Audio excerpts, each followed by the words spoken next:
Christianity is the most persecuted religion in the world, with numbers rising every year. According to Open Doors, an organization that tracks these figures, more than 380 million Christians are suffering high levels of persecution and discrimination for their faith. And on the extreme side of that persecution, they've recorded 4,476 Christians that they know of that were killed for their faith last year, though undoubtedly those numbers are much higher. We often don't hear about a lot of these stories. The level of persecution of Christians is indeed increasing, with it even being considered a crime now in the UK to sing a church song outside of a church building. Take a look at this interaction with a police officer in the UK.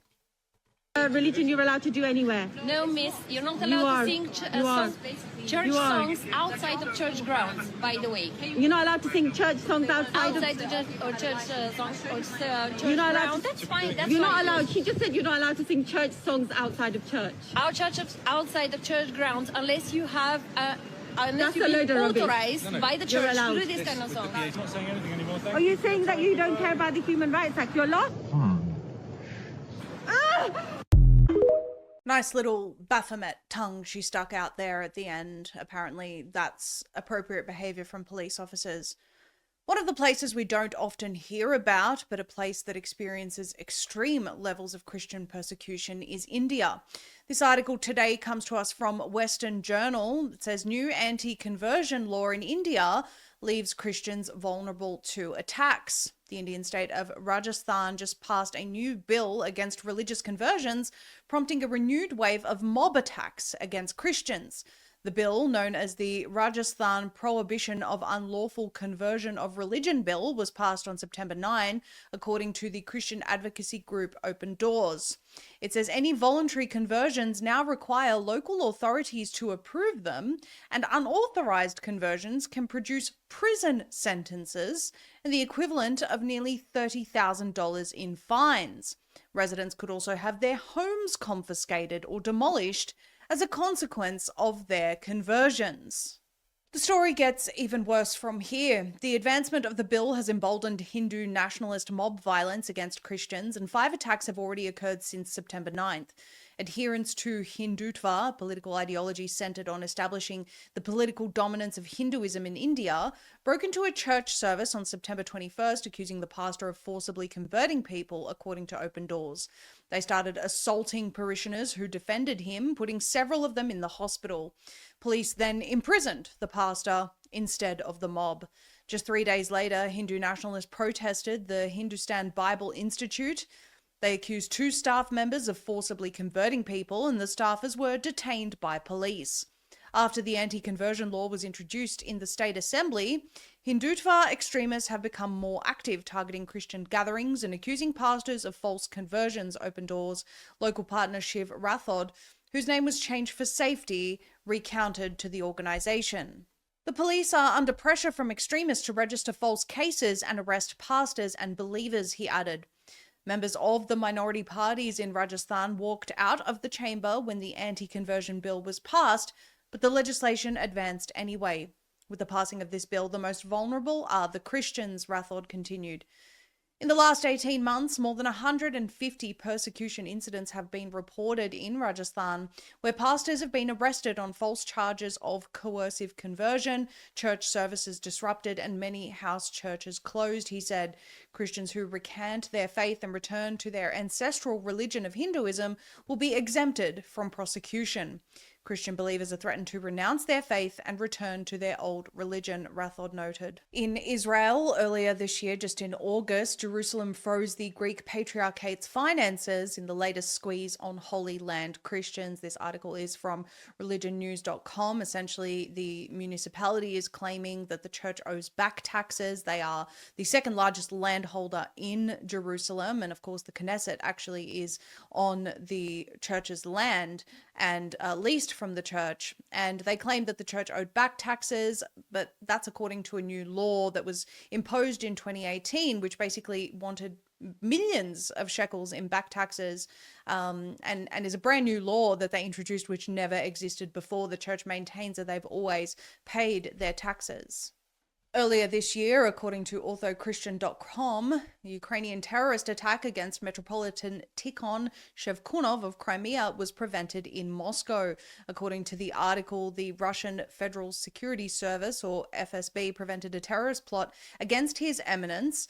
And according to them, the attack was planned by the Ukrainian Special Services, for which they recruited a Ukrainian and Russian citizen, both of whom are graduates of the Sretensky Theological Seminary in Moscow, where the attack was intended to take place.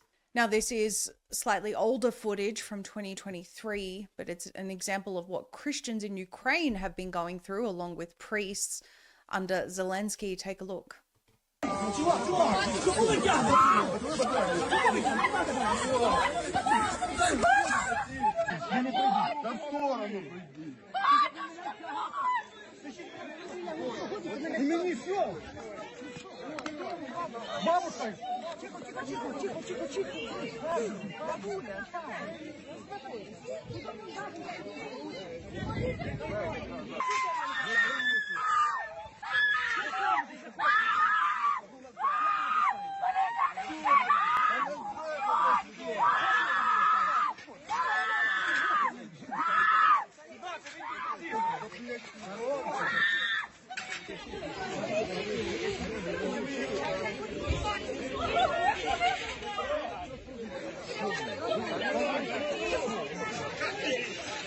Що ви робите? Що ви робите? Знімай, сучка, на, знімай, для дітей, знімай, на, знімай, блядь, на. Що ви робите? На, знімай, ти, сука, на, знімай, давай, знімай, блядь, сука, знімай, давай.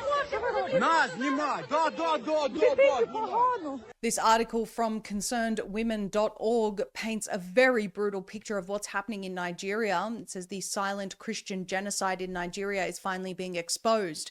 On September 28th, 2025, the Nigerian federal government and its president Bola Tinubu released a statement refuting, quote, false claims of religious genocide in Nigeria. Yet the reality Nigerian Christians face tells an entirely different story. Take a listen to some of these numbers. Over 52,000 Christians living in Nigeria have been murdered since 2009, with more than 7,000 murders occurring this year alone, that is in 2025. The gut-wrenching photos and videos online depict Islamic terrorist groups hunting innocent Nigerians down with assault rifles and burning them alive, setting hillsides ablaze, firing lines, burning churches to the ground, and mass burials.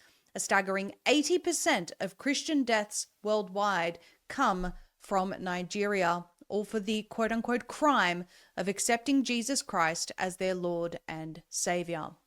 Again, this is why we said at the outset that those numbers reported by Open Doors, 400 odd Christians killed for their faith last year, are probably much, much higher than that. That's just according to official death tolls, and often these numbers are not actually recorded accurately. Another incident just happened in Italy. Whether you have seen that yet or not, the 400-year-old monastery of Bernaga has just been burned to ashes and now lies in ruins. Thankfully, all of the nuns escaped the blaze, and a concerned citizen says all these fires can't simply be by accident. They keep on happening almost daily. We've shown you just a few examples of Christian persecution here today. There are literally millions more. From minor discrimination in the workplace for religious beliefs, being told they can't read their Bible in public, yes, that's happening in the UK as well now, to actually having homes seized and, worst of all, being slaughtered for professing Jesus. This is happening around the world. What is the reason that Christianity is the most persecuted religion in the world? Well, because it's the truth, and evil hates the truth. The point of this report today is not to demand governments take legal action to silence Christianity's critics, as some other groups do, but it is to continue speaking about this important, often ignored topic. As Christians, we know that this world and life is not where life actually ends. The silver lining that is coming out of the world becoming more increasingly anti-Christian is that more and more people, especially youth, are returning to traditional Christianity. More people are reading their Bibles. More people are seeking out the original church rather than the laser show hyper grace megachurch. The trends show that in a world of lies and deception, people want the truth, and that desire is growing. We welcome it, and we are praying for the persecuted Christians around the world.